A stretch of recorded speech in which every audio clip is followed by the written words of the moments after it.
samot na problema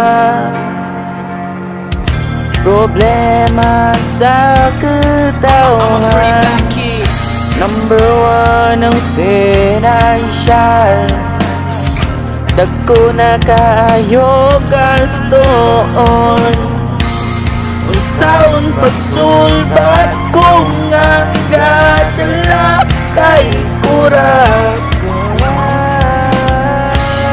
Nagsigig trabaho niya, gamay kaayo og sweldo. Maong karon mga tao, dili na mahimutan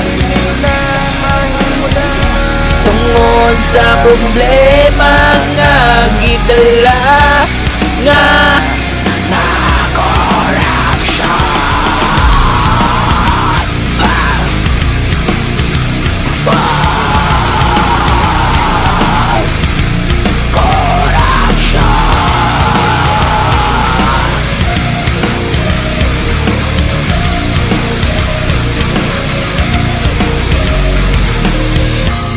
Patakeran sa gobyerno kay wala mauyunan. Nagsigil ang pasalig sa mga kaigsuunan. Unya karon asinang saan nimo sa amuha. Ang huminga maayong kanga modala sa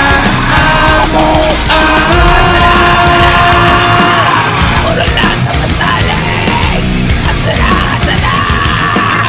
puro lasa storya, asana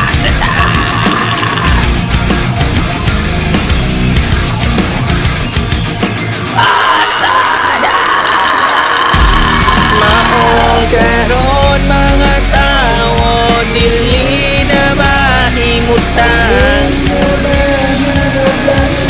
tungod sa problema nga gidala nga corruption.